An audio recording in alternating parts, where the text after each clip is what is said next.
join for the prayer. Jain Mahamantra and Tamil Thai Valthu.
Thank you.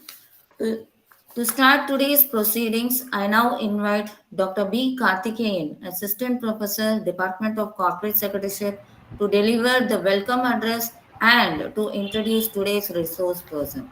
Sir, it's your turn now. Thank you, ma'am. With profound respect, I extend an official welcome to our esteemed dignitaries whose unwavering support and academic leadership continue to illuminate initiatives of this statute. It is a privilege to acknowledge our Secretary, Sri Udan Kumar Chodia, and our Associate Secretary, Sri Hemant P. Chodia, whose visionary direction and steadfast encouragement form the foundation upon which academic progress flourishes. I also express sincere appreciation to our principal, Dr. B. Mahavir, whose leadership continually inspires an environment of excellence and innovation, and to our Vice Principal, Dr. S. Ananthakrishnan, whose guidance strengthens institutional growth and academic discipline. I further acknowledge our Director, Dr. N. Venkatramanan, whose commitment to research and scholarly development elevates the standards of this program, and our Dean, Dr. M. Ramya, whose academic stewardship nurtures intellectual empowerment and collaborative learning with equal reverence. I recognize our Deputy Dean, Dr. R. Sureka, whose constant support and administrative insight contribute profoundly to the smooth execution of academic initiatives. And I extend heartfelt appreciation to the convener of this FTP, Dr. M. Kaveri, facilitator and assistant professor, whose dedication, meticulous planning, and tireless efforts have shaped this program with exceptional precision and purpose. With utmost privilege, we now proceed to the introduction of our esteemed chief guest, and it is my honor to invite the attention as a present academic profile. It is my privilege to introduce today's impactful resource person for the topic Research Design, Sampling and Questionnaire Design. Dr. VIGNESH Rajendran currently serves as an associate professor in the Department of Management at Acharya Bangalore Business School, Bengaluru, bringing over a decade of expertise in human resource management, organizational behavior, and human resource analytics. He earned his BE and MBA from Anna University, Chennai, followed by a PhD in Business Administration from Annamalai University in the year 2022. With his doctoral thesis on the central government sector recognized as the best of the year for achieving 0% plagiarism. Previously, he held roles such as head of the department at Coshi's Institute of Management Studies and various faculty positions in Chennai, Trichy, and the Maldives, where he was awarded Best Outgoing Faculty by the Ministry of Education for outstanding academic performance and coordination during the years 2014 to 16. Renowned for research on emotional intelligence, job stress, and work life balance, published in UGC CAD listed and Scopus indexed journals. Dr. Rajendran has delivered numerous webinars, FDPs, and conferences while guiding student projects and earning additional awards like Best Paper recognitions. We are honored to have such an eminent resource person with us today. Thank you for accepting our invitation, sir. Now the session is yours. Thank you, Karthikeyan sir, for the warm welcome and introduction. So, dear participants, we now move into today's very important learning session on the topic research, design, sampling, and questionnaire preparation. So, we are happy to welcome Dr. Vignesh Rajendran, Associate Professor from Bengaluru. Sir, the session is now open for you. Thank you, ma'am. First of all, I thank Karthikeyan sir for giving me a wonderful introduction. And then I want to welcome few personalities over here. Like all the names were mentioned, but still, as a word of gratitude, I want to welcome Kaveri ma'am, Sureka ma'am, Ramya ma'am, Mahavir sir, Hemant sir, and Udan Kumar sir, followed by Pratibha ma'am and Karthikeyan sir. So, first of all, thank you all for welcoming me for this.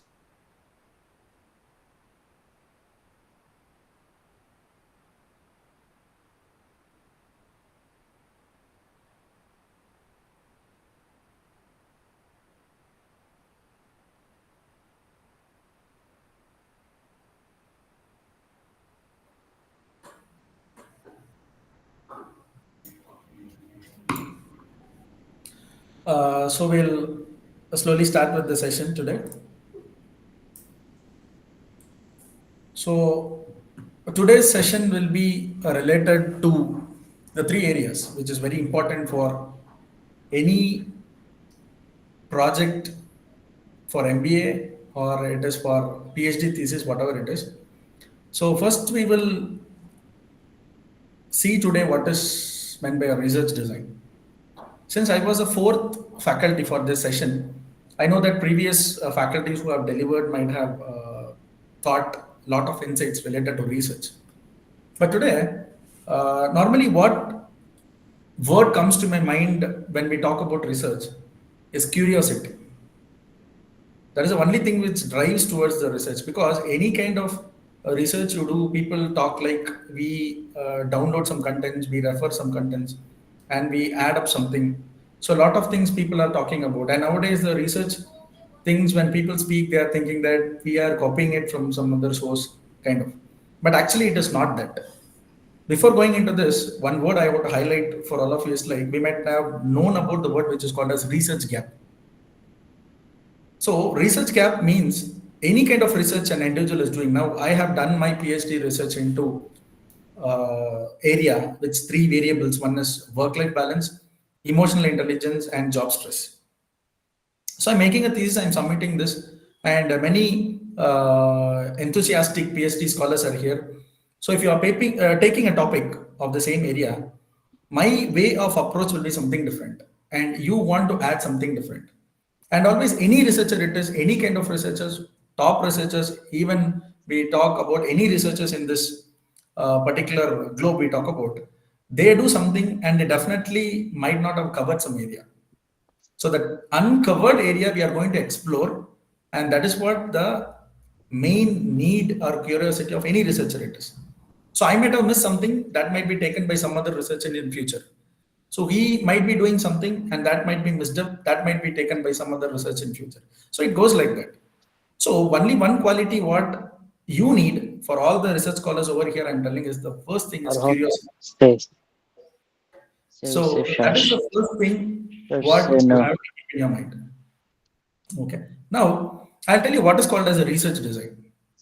So normally research design is the overall strategy and a blueprint Now, you people might be asking me a question like, sir, what is called as a blueprint?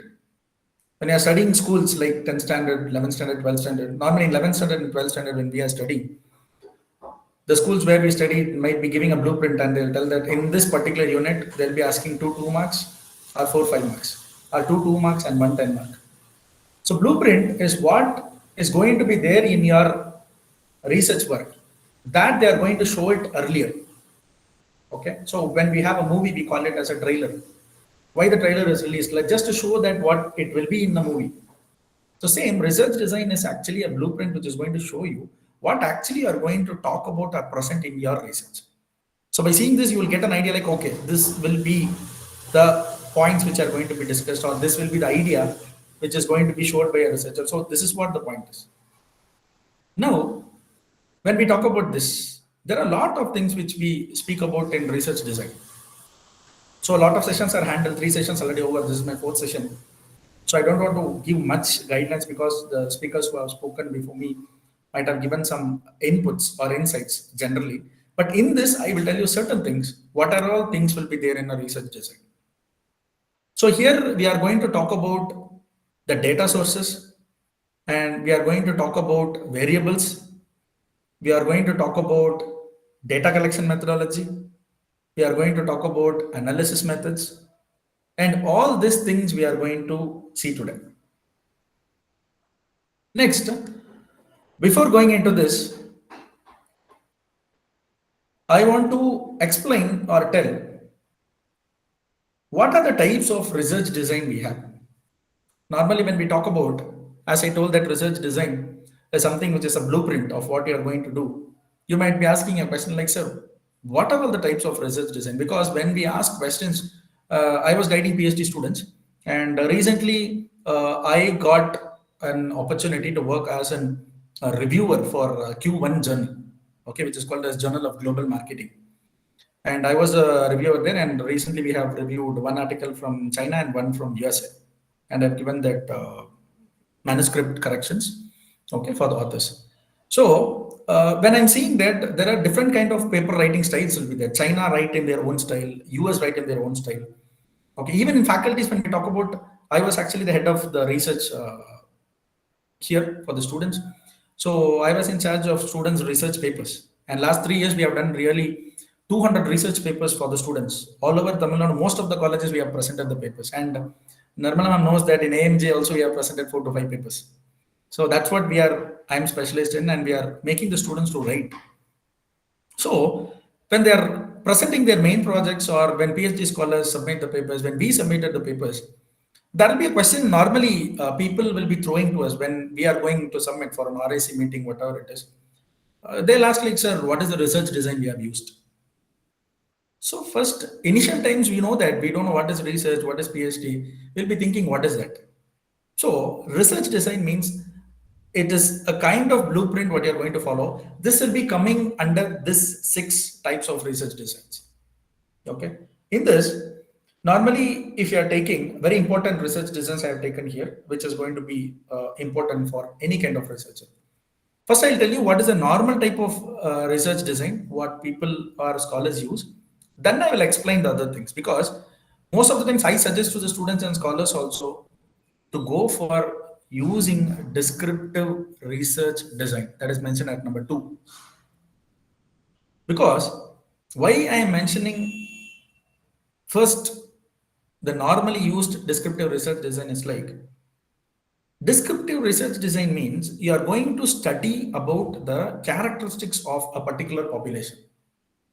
Now, my PhD study I have done in Indian Railways under chief traveling ticket examiners. That is the people who travel in the train to check their tickets. So that is actually a population. Sometimes, if I want to do in other way in Indian Railways, I can get from the top executives, like managers level, commercial controller level, or vigilance level. And when you people do studies, you can do in automobile sector, employees of Toyota, or you can do it in the medical sector, employees of Kaveri hospitals or Jipmar hospitals. So every population will have an individuality or identity, either in teaching or in terms of medical or in terms of industry. So the characteristics of the group of population you are going to study, which is having a similarity, that is what called as descriptive design. You cannot club here. That is the point. Like you cannot club teaching with medical industry, or you cannot club industry with fishery industry, or you cannot club fashion industry with private ticket checking employees. So group of population you are going to study, that kind of design is called as descriptive research design. So you people who are doing research can go ahead with these kind of descriptive research designs to avoid irregularities or confusions or complexity, whatever it is. Now let me explain what is called experimental design. Here, it involves manipulating an independent variable to observe its effect on a dependent variable. So the point is like, before going into this, many people might have most of an idea. Okay, when you make a title, okay, actually this is the pre-area or pre-searched area of research design, but still I want to give an insight to take it further. When you make your title, your research guides will be telling you like how many independence variables you have taken or how many dependence variables you have taken. So now you should have a clarity like what is meant by an independent variable and what is meant by a dependent variable. Now I will tell influence of job stress and emotional intelligence towards work-life balance. This is my title. Now, if someone is asking me or I'm explaining you what are all the independent variables or what are all the dependent variables, I have mentioned here influence of job stress and emotional intelligence towards work-life balance. So there are two variables I have set here. These two variables affect on a third variable I'm going to study. So we can have like in communication cycle, we have receiver and sender. So the sender or the sending variables are called as independent variables. So the receiving variable is called as dependent variable. You can have n number of independent variables, n number of independent variables. That's all up to you. But which is going to influence is called as independent variable, and which is receiving or which is going to get the effect or which is going to get the impact. Okay, so that is what called as dependent variable. Okay, now experimental design is going to talk about when you manipulate an independent variable, what is the change in the dependent variable. So these kind of designs are called as experimental design. So these are normally happened in terms of science streams. We can do this. Okay. So normally management perspectives, when we talk about either it is in commerce or BBA or MBA, descriptive research design will be used much because they are going to study the characteristics of a population. Okay. Next we'll come for the correlation design. Correlation, in the word itself, you can identify that it measures the variables to identify the relationship. Just like when I'm increasing this, that will increase, or when I'm increasing this, that will decrease. Example, I can give you like the difference or relationship between experience and salary. So normally when experience increases, salary should increase. When experience reduces, salary should reduce.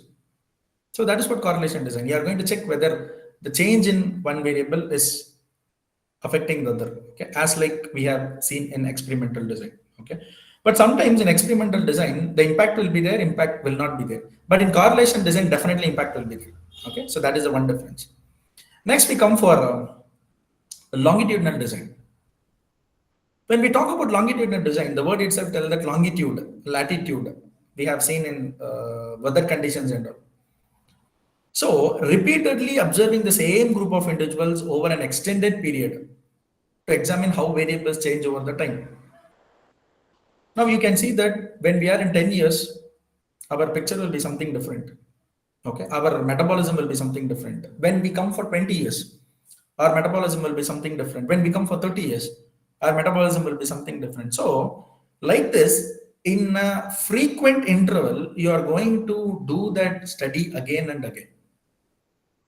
10 years back, how our parents have behaved with me. Now, how the parents are behaving with the kids. Tomorrow, how we will behave with our kids. So longitudinal design is like, it's like a straight line where different intervals. Yes.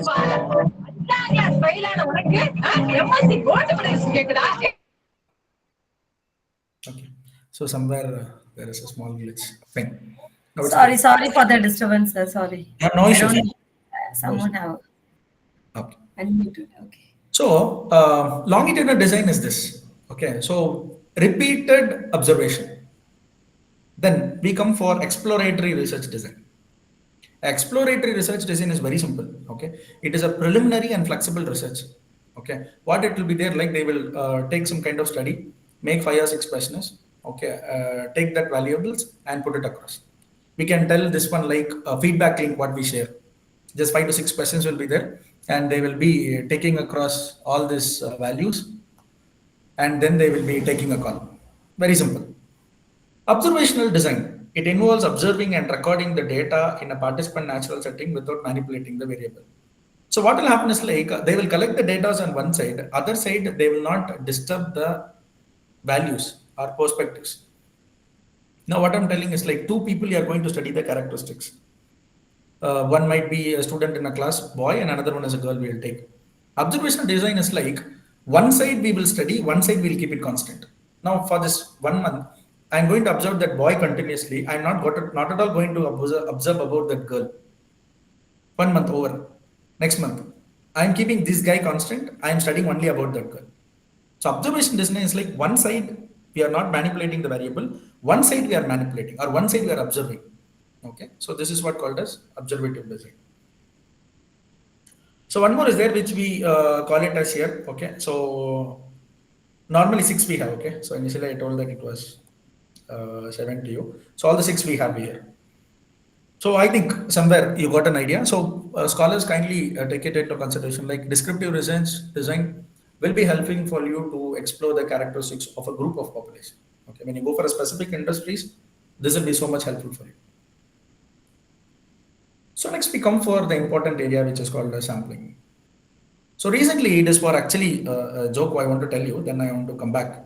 Sometimes when we ask to our students like one day randomly when we are starting our research club before 3 years, when I'm starting here as assistant professor. So recently I got promoted to associate professor.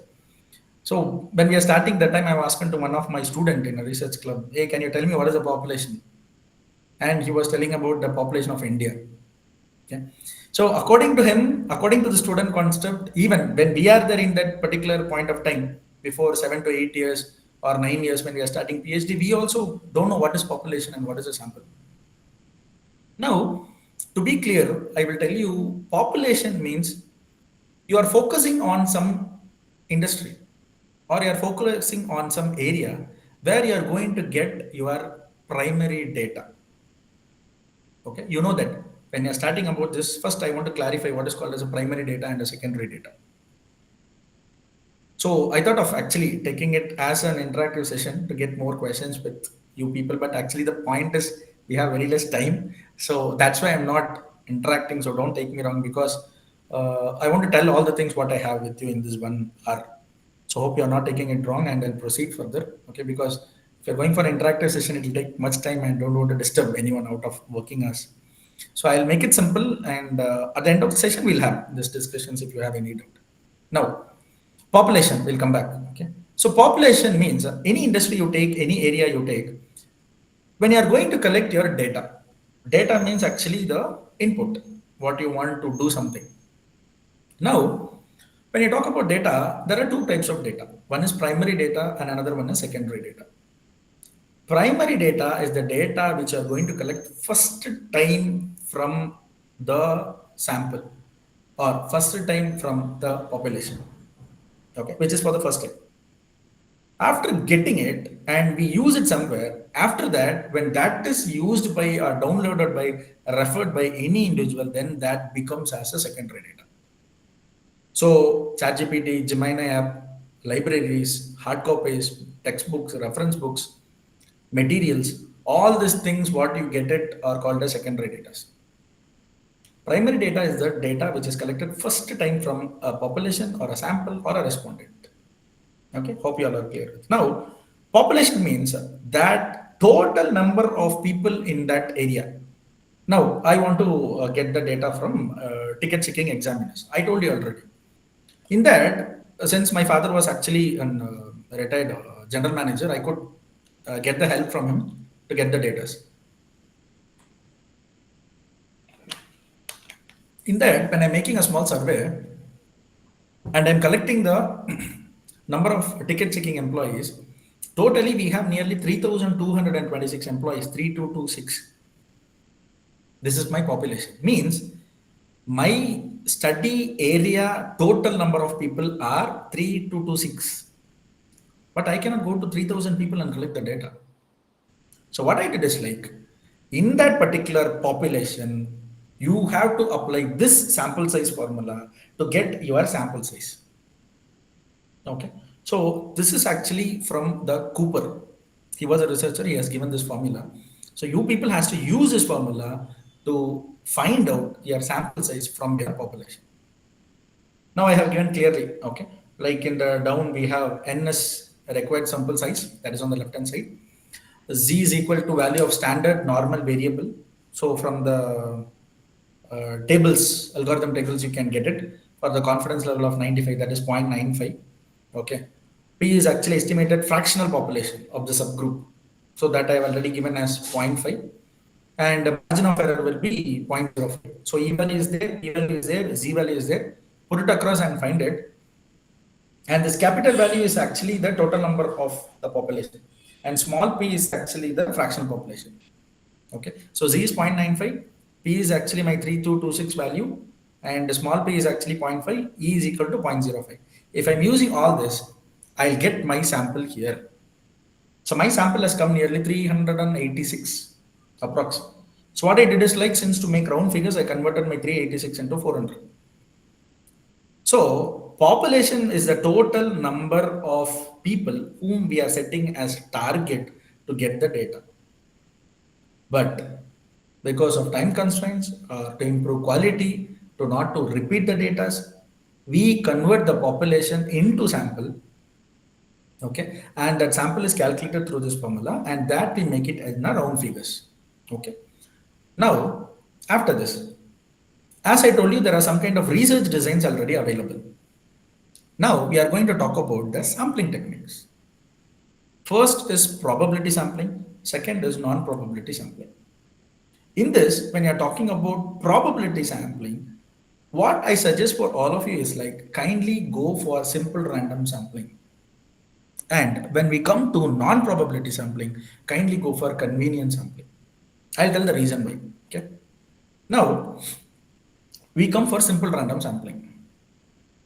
In this, every member of the population has an equal chance of being selected. It is like drawing names from a hat. Now in class, sometimes I want to call a student for a presentation. 60 students are there. I write the 60 students' names in a chit. I put it across in a hat or a box. I take.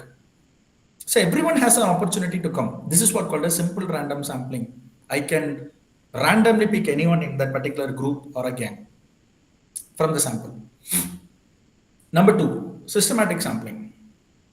Members are selected at a regular interval from a list. Example, I will tell. All the students make a line, okay? A semicircle or a circle. Or every 10th person come outside. This is called a systematic sampling. Okay. Third, stratified sampling. In stratified sampling and cluster sampling is nearly close or similar, but there is one difference. Stratified sampling means the group or the team, we are dividing into a subgroup which is called as strata. In cluster sampling, we segregate them in the names of clusters. Both are called as subgroups, both are called as classifications. But how I'm dividing, now I'll tell you one example. 60 students are in my class, I split 30-30 here. Okay. After dividing this 30 and 30, this 30 can be called as a strata or this 30 can be called as a cluster. Now, how we are identifying whether that's a cluster or a strata? In this 30, if I'm telling all the Tamil Nadu students come to the stage, okay, this is called as a cluster because there is one similarity between the people whom we have selected. This is called as cluster.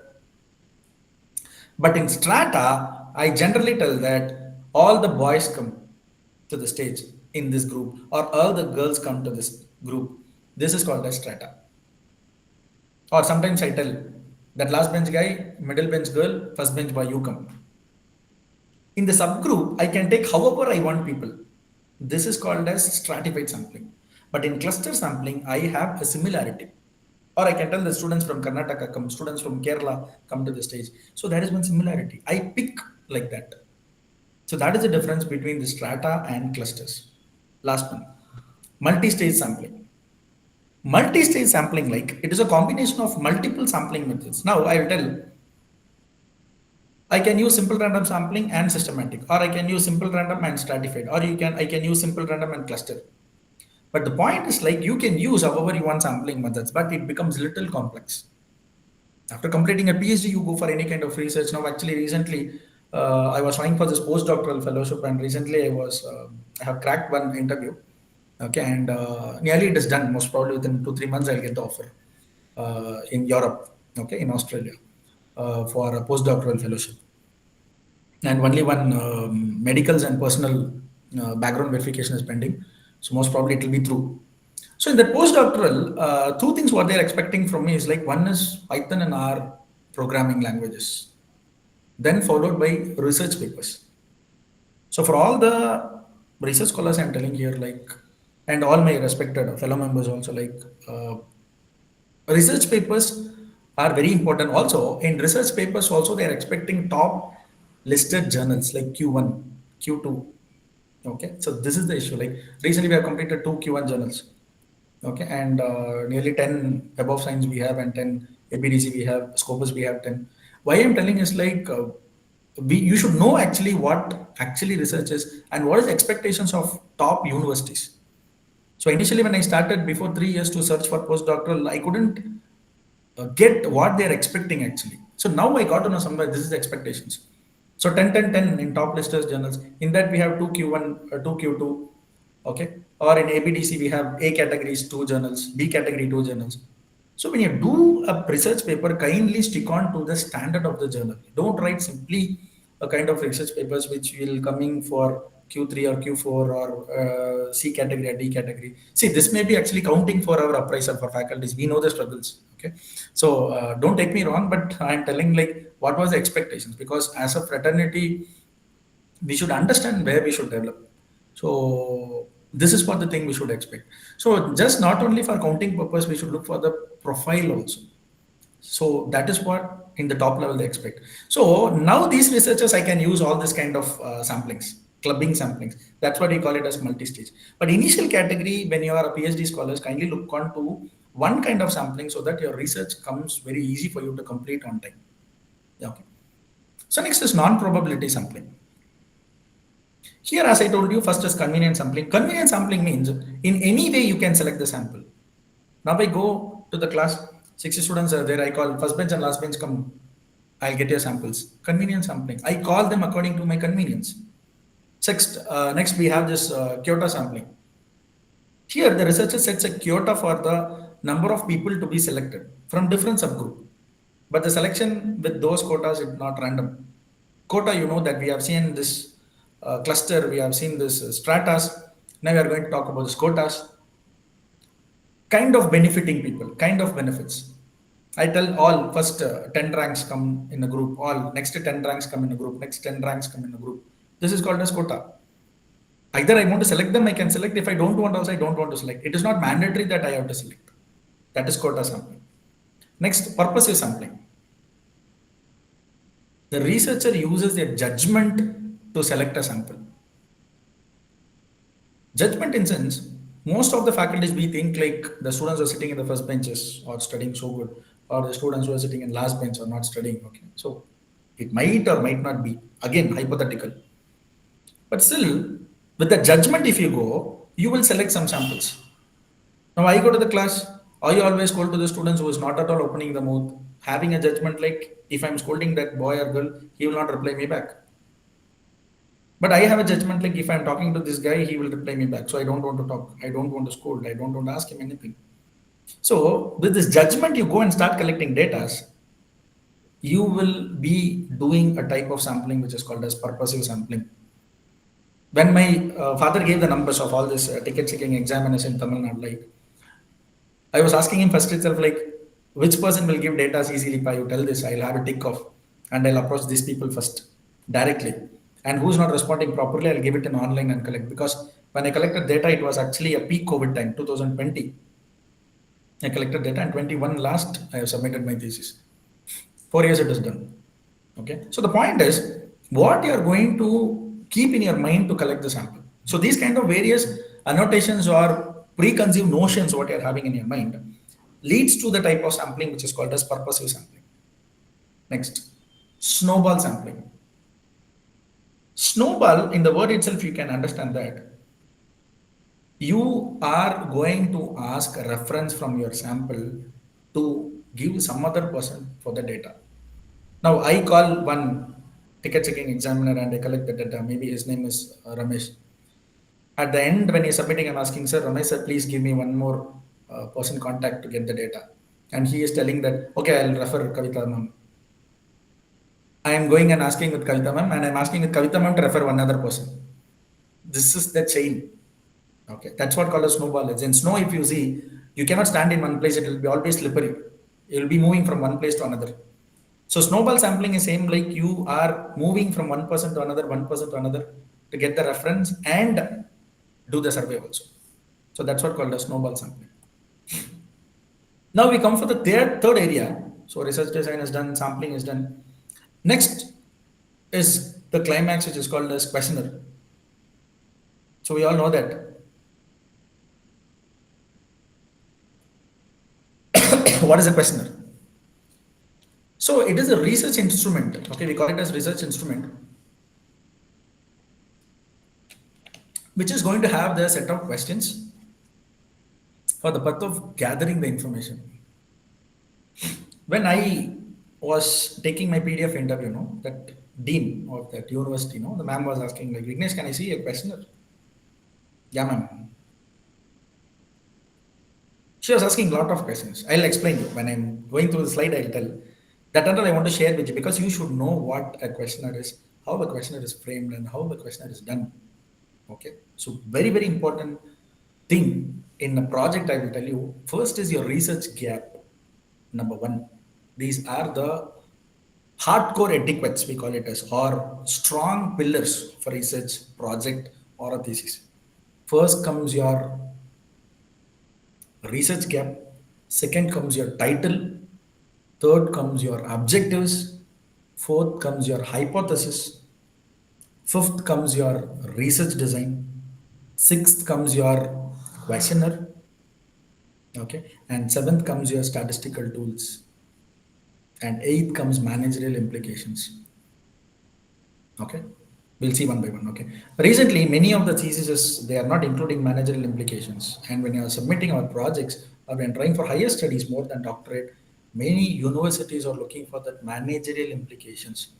In some theses it was mentioned as implications of the study or implications for the study, but actually that is, or that should be managerial implication. So what they are coming to tell, I have done this study, fine, I have done this, what it is going to be impacting in the business, what are the managerial implications it will give in future.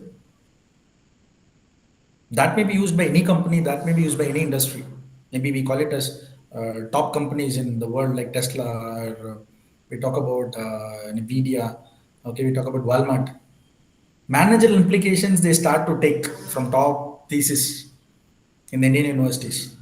Okay, so when you are reading the current affairs, most of the faculties might have known this. The top companies, when they are going to use people like you, okay, youngsters who are doing research, PhD scholars, okay, our faculties, first thing what they expect is like managerial expectations. You will be called as a research analyst actually.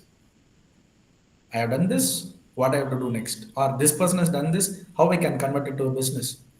Okay, so these all things we'll see one by one. First one, when we are coming here, two types of questions are available in a questionnaire. Okay, first is closed-ended questions. Second are open-ended questions. Closed-ended question means sometimes you give option for them to type or write whatever they feel. In restaurants, when you go, you take a food, okay, and at the end they will give you one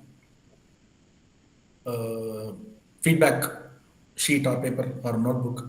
Nowadays they are giving in tab to us. Recently went to a restaurant nearby in Bangalore, a birthday party.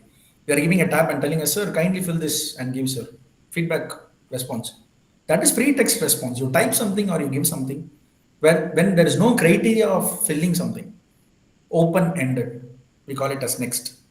So close-ended means you tell or you give a free text response. Okay, there will be no options. There will be no kind of options, whatever it is. These open-ended questions will have predefined set of answer choices. Okay. Now, when you are having this answer choices, you will come for this. As I told you, like sampling we have seen, scaling is very important. Okay. Before going to this, I'll come for this area where prerequisites of a questionnaire. What are all the prerequisites you need? First is par with objective.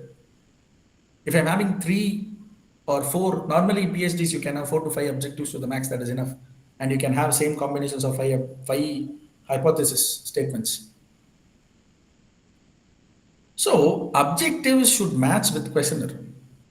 And some of the students have a problem is like objectives will be something and questionnaires you include something. Sometimes it will be extra, sometimes it will be less. Both are not advisable by me. When you go for thesis submission, you will be having a lot of complexity.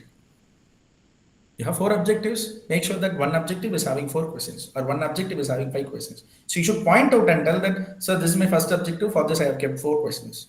And this is my second objective, I have kept 5 questions. This is my third objective, I have kept 6 questions. You can keep however it is, but objectives should be matching in par with your questionnaire. Okay, next. Combination of variables. As I told you, my study, 3 variables I have. So in the next point I have mentioned as finalizing sections means I can have 3 sections because first independent variable is going to influence my dependent variable. Second independent variable is going to influence my dependent variable. Apart from this 2 independent variable, there are demographic factors. So demographic factors also considered as one of an independent variable that will have details of your personal, like your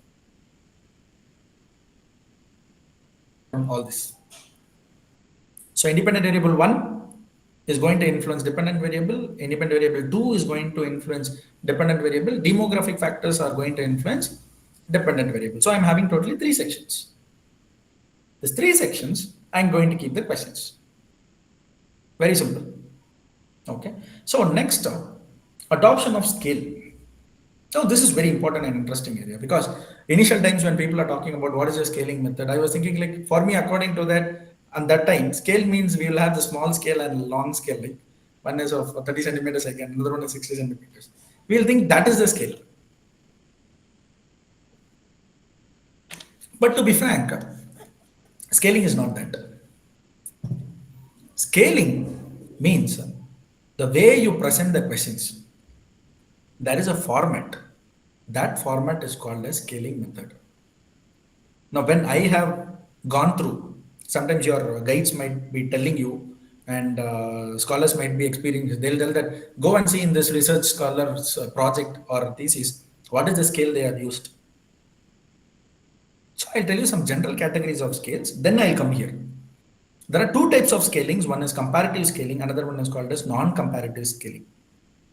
Comparative scaling will have 2 types of questions. One is multiple choices or yes or no.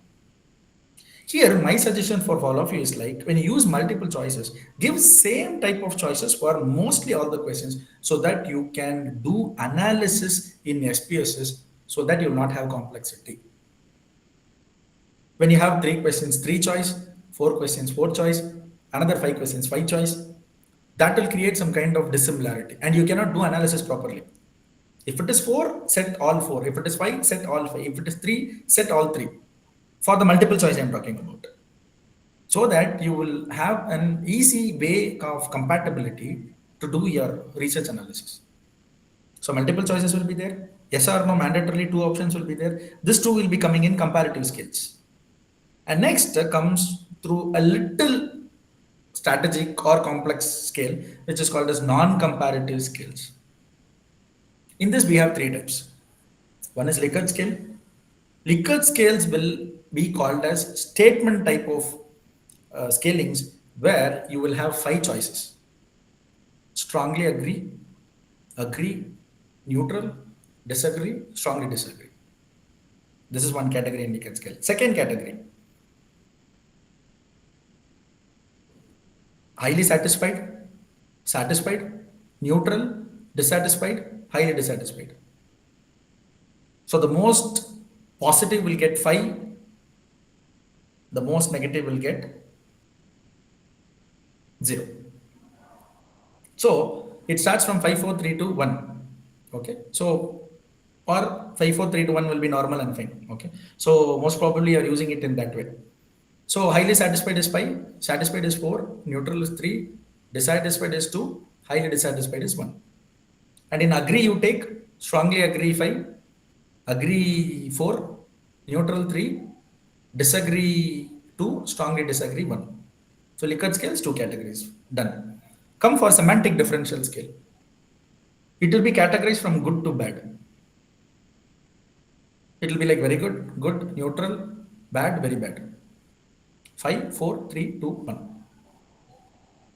Okay. So good to bad will be coming in semantic differential scale. Satisfying level and agreeing level will come in Likert scale. In graphical rating scale, you will give ratings or rankings.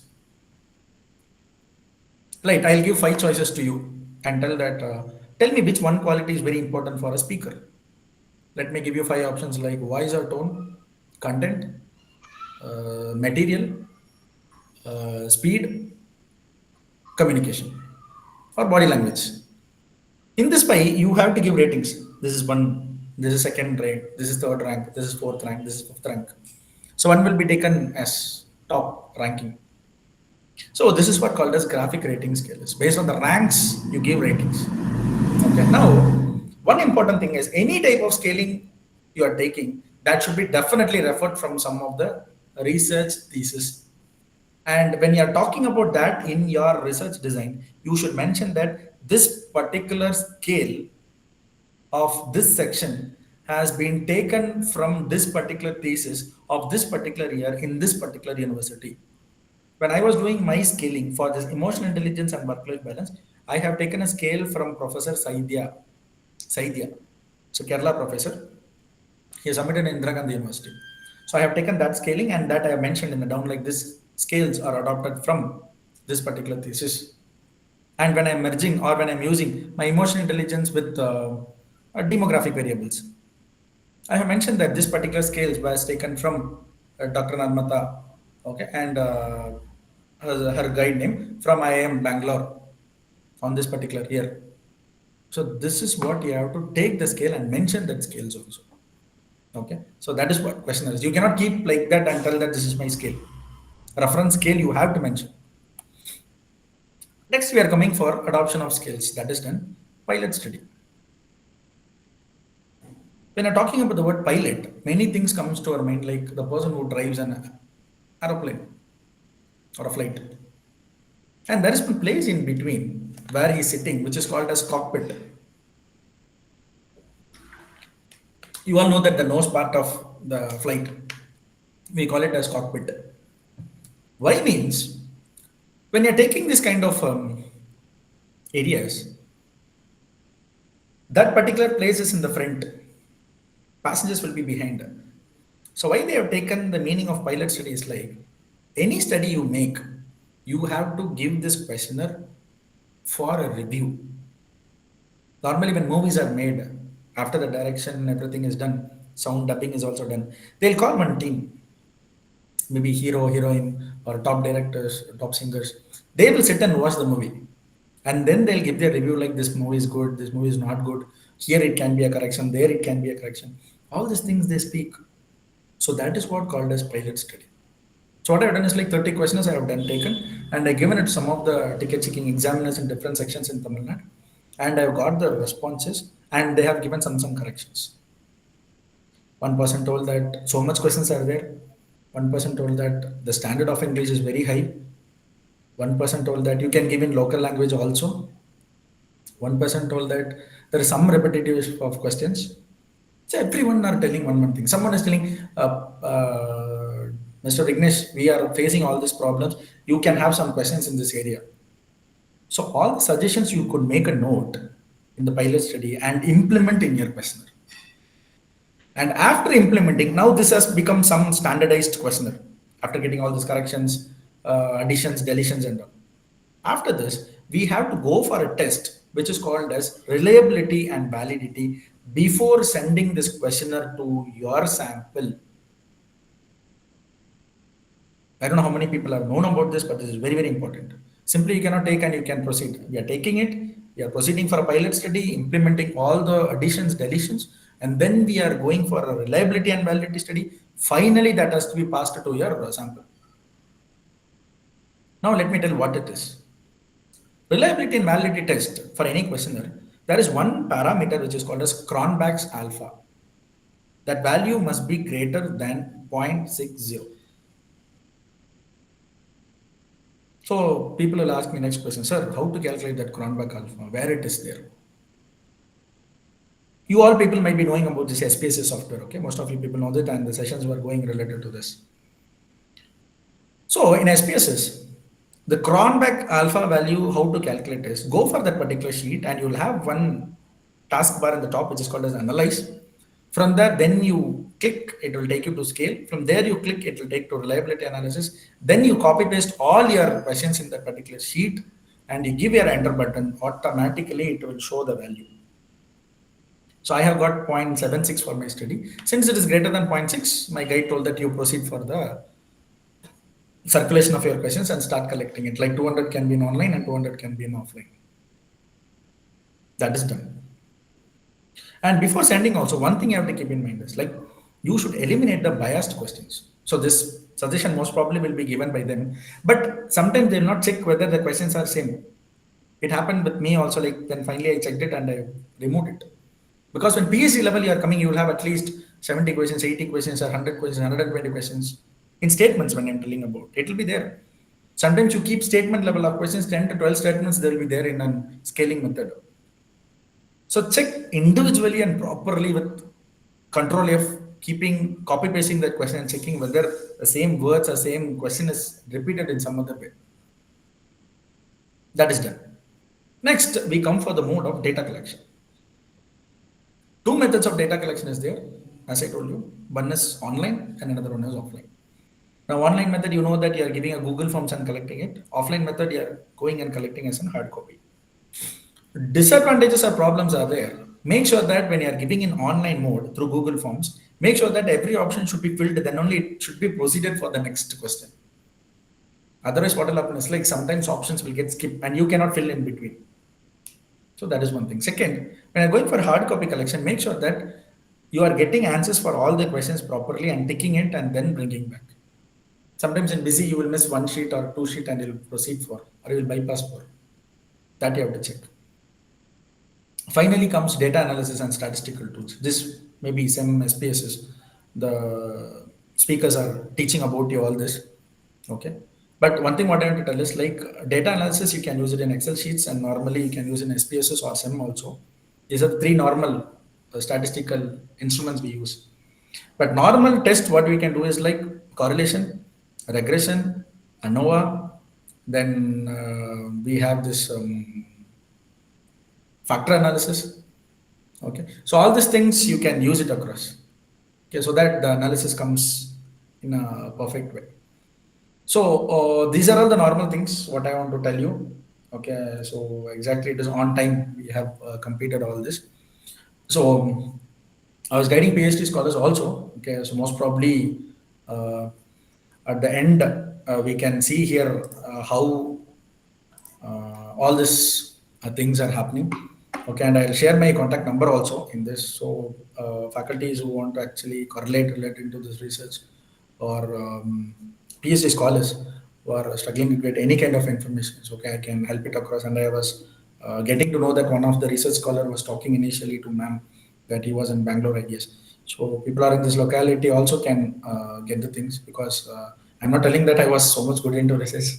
So what is like always teaching fraternity is something which is like an unity in diversity. Okay.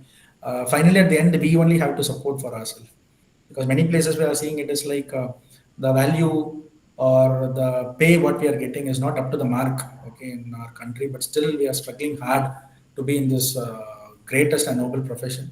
So only people who can help ourselves is ourselves. That is this teaching fraternity. So that kind of correlations, that kind of collaborations will take you to that next level. Okay, and most probably I was very happy to connect with you all in my LinkedIn also.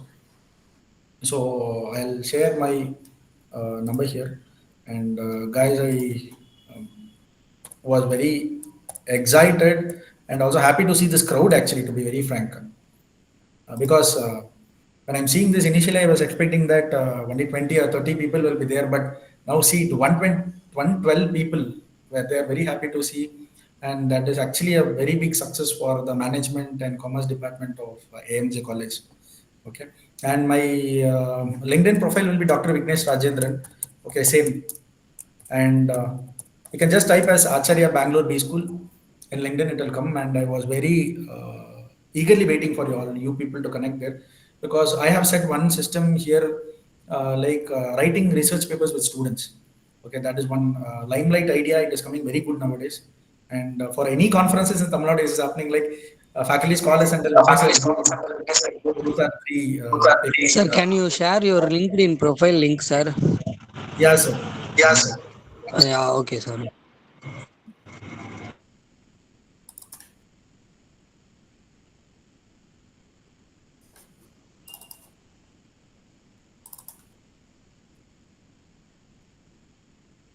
So sorry for taking all of your time. Just hold on for a minute. I'll share the link so that you all can be connected over there.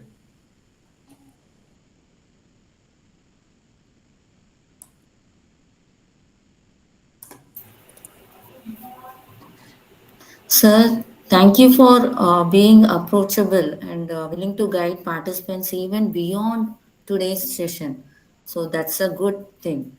And what to say about today's session? It's really a wonderful session, and I think today's topic became more and practical for all of us. So, and from your experience also, you have shared many things. So, thank you, sir. So, we truly appreciate you sharing your contact details and LinkedIn profile. So, I'm sure many of the participants will find this as very useful. So Thank you so much. now, yes, sir. So it is now the participants' turn to speak. So, but no worries, no sampling required. Okay, so everyone is welcome to ask questions related to today's session. So we will now take a few questions from the participants. So participants may raise their hand or type their questions in the chat box. Dear participants, Sir, this Yes, is ma'am. Dr. Kaveri, the convener of this program. Yeah, ma'am. Sir, your session on research design, sampling, and questionnaire preparation was extremely informative, and it is very helpful for all of us. And thank you for sharing such a clear and practical insight, sir. Sir, and I have a question. Yes, ma'am. At start, you said you are a Q1 journal reviewer, Yes, and ma'am. and my question is on that only. Like, what standards or the criteria do you look for before accepting the research paper?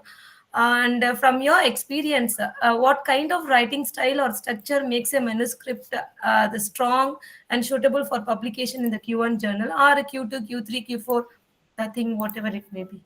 So please suggest, sir.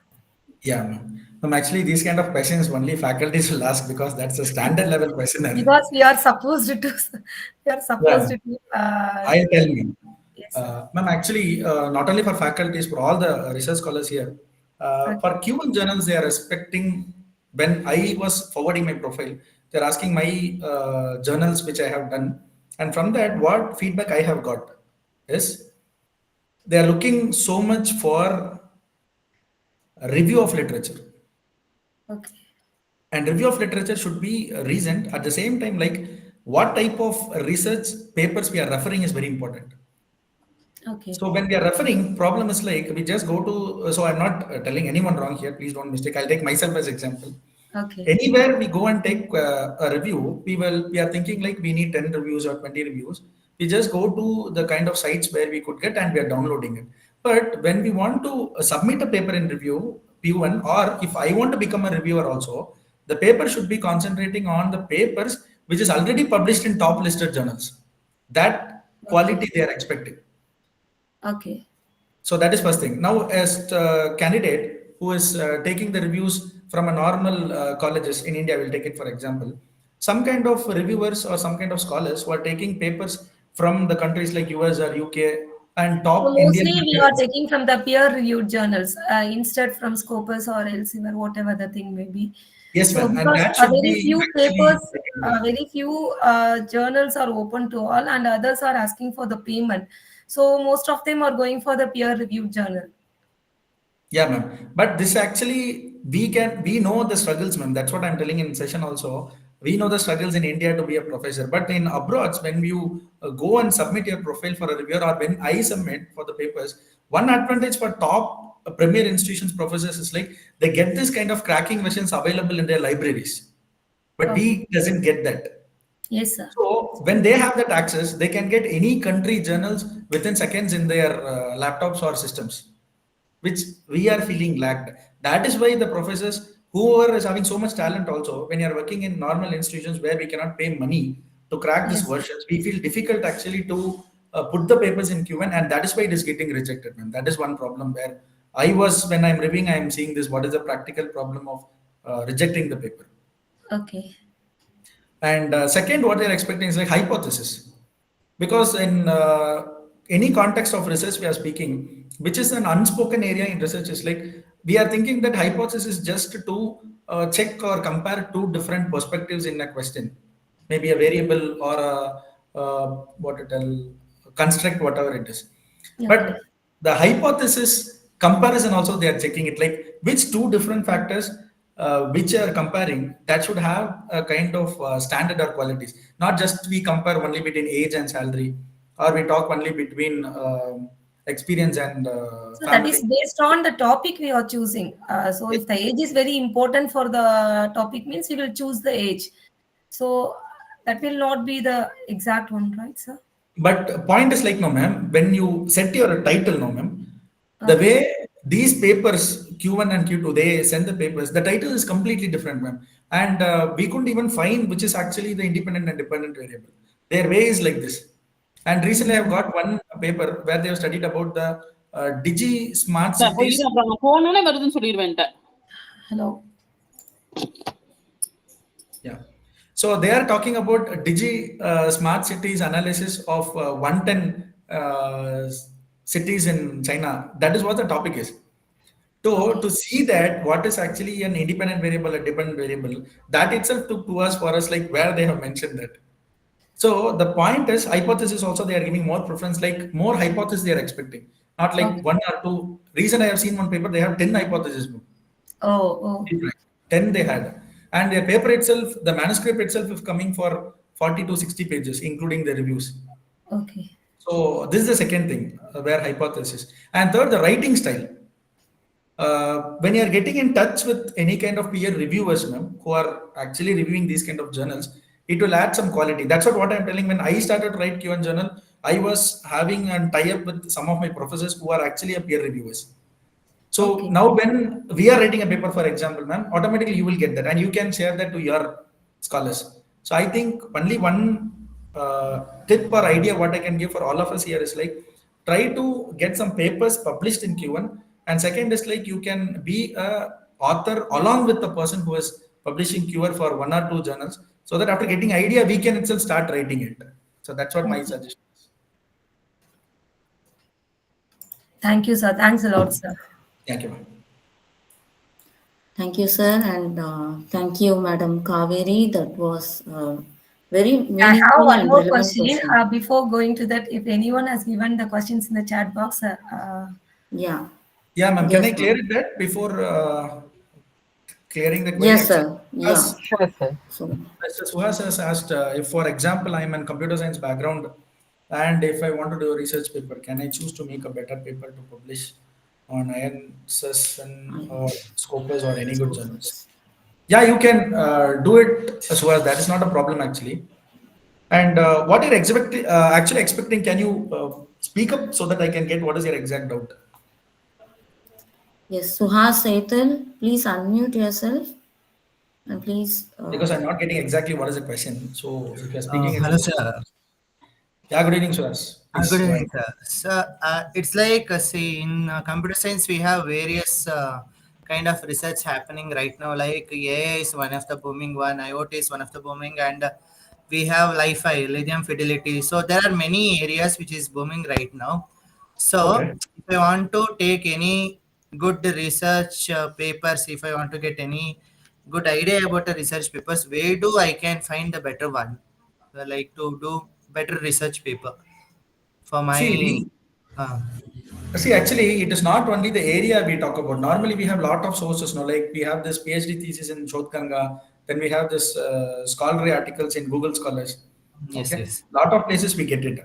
But new areas like IoT, deep learning, AI will be very less. But when you are doing a research, you should relate that with some area which is available already in internet or which is already done by a lot of people. Then you will get more reviews. Now, example, IoT related with human touch or deep learning related with cognitive ability. These kind of areas and all will be related with management, then psychology plus computer science. So when you're taking an area which is related with AI or IoT or deep learning, which is going to be a kind of just implication factor, the variable which you are going to choose is very important. In that, if you are having more number of journals, then you can take that area so that you will not feel difficulty in getting the reviews. Thank you, sir. Thank you so much for the things. And Jivita ma'am has mentioned I'm collecting sample to the consumers who are using organic personal care products in Chennai region. Can you say exactly whether it is a convenient sampling or purposive sampling? Using organic personal care products in Chennai. Actually, ma'am, it is we are collecting the sample which the people are using organic personal care products. Ma'am, this is actually not a convenient sampling, it is a purposive sampling because there is no tagline or something like people will tell that I'm using these products. They will be in the group of population like you and me. So that is actually a purposive sampling because you are going to select the people individually based on that skill set or taste or preference. So that is purposive sampling only, ma'am. It's not convenient sampling. And next is Chandrasekhar sir. Sir, good evening. Please differentiate between the example and brief as about a research question, hypothesis, welcome ma'am, and methodology. Sir, actually, we have seen already in this, but since my session is into this, I have taken. But without much time, I'll give a small clarity with three things what you have mentioned here.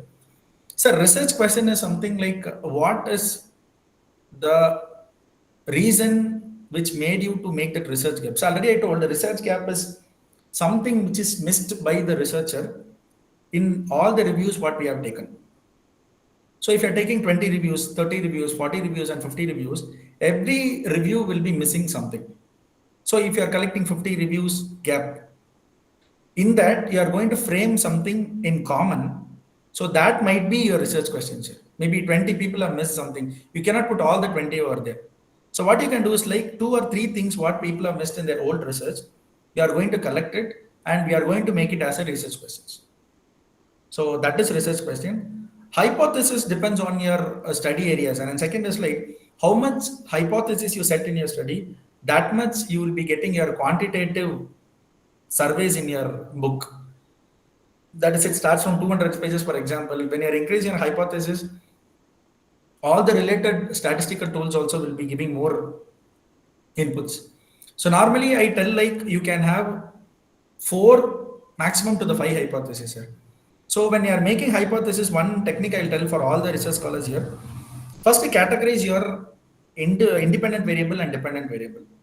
So when you're making hypothesis, you can make the first hypothesis where first independent variable is influencing your dependent variable. Second hypothesis will be like your second independent variable will be you're influencing your dependent variable. So third, we can make this demographic variables mentioning here dependent variable. So like this, if you are making it, it'll come for maximum 4 or 5. So that can be your hypothesis. Okay, then Prachi has given like, sir, if you have no idea about population size, then how much sample we are going to take? How to decide? For example, I'm studying on unregistered MSME owner, and I don't know population size and what population size I'll take for my study. Prachi, if you are not taking me wrong, I have given my number. Okay, you can take it across. Morning when you get free, you can share me your area, what you are going to exactly do. We have certain paid versions in our library also as of these schools. Okay, so I'll try to give you not exact population, but somewhere near to I'll give you your population for area you want in MSME, because I'm teaching entrepreneurship subject also, and we have tie up with some top IA or IIC organizations in and around Bangalore. So there are professors here who are actually entrepreneur professors in top business institutions here, XIME, ISB, or whatever it is. So they are registered in some social organizations. So if you're telling what is your exact population you want in which area in MSME, okay, because many industries are there. If you're telling that which industry MSME it is, I'll try to give you the population count somewhere near to. Okay, that I can do. With that, you can try to calculate your sample size with the formula. Thank you so Sir, much, sir. so one more question I have, sir. Shall I, sir? Yes, ma'am. Sir, in our area, the commerce and management, so there Yeah, are n number of the Q1 to Q4 journals are available. okay. Could you please suggest a few journals where the review and acceptance duration is reasonably shorter, might be for 3 months or Okay. something? I'm getting the question, But ma'am. this will be useful for the research scholar as well as for us, because we are having the appraisal, performance appraisal. So we Okay. are Yeah, yeah, ma'am. supposed to publish a paper in these kind of journals and all. So, but it took 1.5 years or 2 years to publish our manuscript. So, any journals are available, sir, for this? Yeah, ma'am. Ma'am, actually, specialization wise, we have lot of journals, ma'am. Okay. So what I can do is like, no, ma'am, I have some categories. In specialization wise, we are having it for Q1 and Q2. I'll share it to you, ma'am. Just once after the session is over, you just drop me one mail, so that Okay. in that I'll give you the listings what you have taken. Because you know that, ma'am, when we all are submitting, before 1 hour I got a message actually. To be frank, okay, Okay. from the HR like, sir, July to November, what are the publications faculties have done? Kindly submit it for appraisal. Okay, just 20 minutes before. Oh, oh. So I have attached and This sent is the the two we have problem done. majority of the faculties are having, sir. Yeah, ma'am. So in that ABDC, we have done one, and Q2 we have done. I have forwarded. Why I'm telling that? Uh, Now it is a cycle, like, ma'am. Everywhere this paper publishing is becoming a business nowadays. Okay, these companies Sure, or sure. these journal companies have started to do as a business. So what these people do? Sometimes they take the money, they publish your journal, but it will not be indexed. Yes, sir. Lot of fake journals are also available, so we couldn't Yes. able to find out which is the journal's original or a fake. So recently there was one faculty from MBA. They have done a paper with one research scholar. They have made 40,000 paid to that consultancy in Chennai. I don't want to mention the name. I'll tell to you personally. 40,000 they have made. Everything is done. But when they're checking in indexing, it is not there in that journal. Because in the same journal we have done the paper. Then we asked the editor. They are telling that there is a clone journal, so Yes, it sir. will not come in listing. So all of you, I'm telling that many faculties might have gone through this, and scholars also might be going through this. Kindly, without having a proper trustable source or a faculty, don't pay the amount and waste your money. Okay. That is happening in many places. Kindly check once or twice, and get in touch with the proper professors who always do in a legal way and do it, because 40,000 and all is not an easy amount for two people. 20,000 they'll share. So even they are charging 1.5 lakhs also, sir. Yeah, ma'am. Q1 comes for Yes, 1.23 lakhs, ma'am. yes, It sir. comes like that, because that one journal is more than enough. And the top B schools, like in our colleges and all, 1 lakh they are reimbursing for the first author for Q1 journal. Yes, sir. 1 lakh True. they'll give. True. So in that kind of point of time, why I took this example is like they are having one cycle, ma'am. Like from January to it will be in indexing. That is, it will be in the listed. The 3 months they will take off. Again, the Yes, sir. list will come in March or April. So what I suggest for all of you is like, you kindly look into that journal, whether that is available now also in the listing, and then proceed. Now I have done in Journal of Global Marketing, that is one Q1 journal for this year. Most probably by next year, if I'm checking by January, it will be removed. Yes, sir.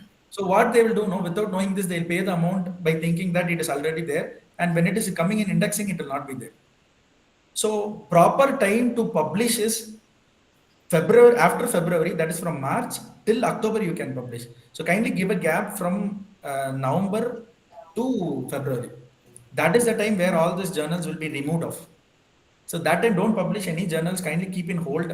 Look for that categories are listing, then again publish. So this is what one suggestion I had to give for all of you here.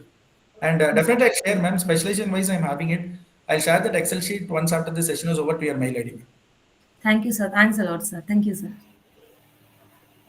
Thank you, sir, and thank you, Madam Kaveri, Yes. who she is our convener, raising the important questions and now clarified by our resource person. And our resource person has also shared his contact. So if your brain is already planning research questions, then perfect. You officially have a direct connection to wisdom. Okay, well, We go for a so photo session, Pratibha. yes, ma'am. So, Thank you. ma'am, yeah. So before we close the session, we would love to take a quick virtual group photo. So may I request everyone to please turn on your cameras for a moment with a smile. I'll on the camera myself. Okay. I request everyone to please turn on your cameras. Let's take a photo with our today's resource person.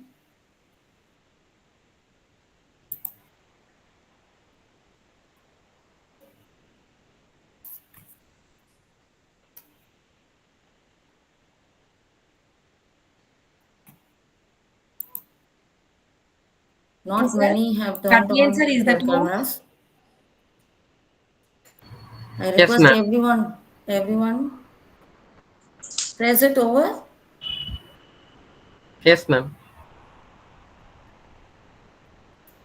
Okay, thank you.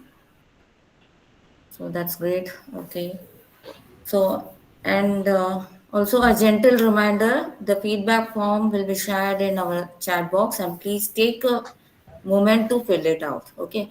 Because it is very important for documentation and certification. So to offer our gratitude and acknowledge everyone involved. So I now invite Dr. B. Karthikeyan, Assistant Professor, Department of Corporate Secretaryship, to deliver the vote of thanks. Sir, please. Yes, ma'am.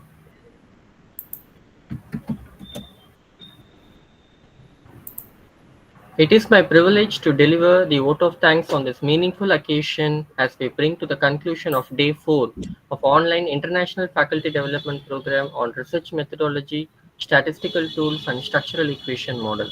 And I extend my sincere gratitude to our respected Secretary, Sri Udan Kumar Chodia, for his inspiring guidance that consistently strengthens academic development, followed by heartfelt thanks to our Associate Secretary, Sri Hemant P. Chodia, for his continued encouragement and strong support for research-oriented initiatives.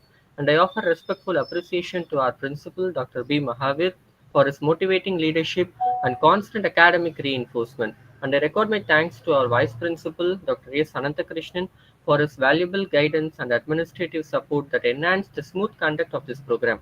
And I acknowledge with gratitude our beloved director, Dr. N. Venkatramanan, for his constructive direction and positive involvement. And I appreciate the contribution of our Dean, Dr. M. Ramya, for her supportive role and academic coordination, and I thank our Deputy Dean, Dr. R. Sureka, for her consistent administrative assistance, which ensured seamless arrangements. And I convey my special thanks to our convener, Dr. M. Kaveri, for her dedicated efforts and meticulous planning that shaped the success of this FTP. And with deep respect, I extend warm appreciation to our distinguished resource person, Dr. Vignesh Rajendran, Associate Professor, Department of Management, Acharya, Bangalore Business School, Bengaluru, for his insightful session and a valuable academic contribution that enriched the learning experience, and I express ad- admiration and I sincere thanks to our Mastery of Ceremony, Dr. N. Pradeepa, Assistant Professor, Department of Corporate Secretaryship. And I thank all participants, research scholars, faculty members, technical staff, and supporters whose active involvement and cooperation transformed this program into a successful academic accomplishment. And with a sense of fulfillment, I conclude with the hope that this intellectual journey will open new avenues of research collaboration and continued academic growth. Thank you all. Thank you, sir. Thank you. And with that, we officially complete day 4 of our FDP. And you all have been a wonderful and active group. Thank you for your time and participation. So, this is Pradeepa Nagarajan signing off for the day. Have a wonderful and peaceful, refreshing evening. So, see you all tomorrow at 6 p.m. sharp. Thank you, everyone. Take care. Bye. So thank you all. Thank all the faculty members and research scholars for your support and coordination. Thank you all. Thank you, sir.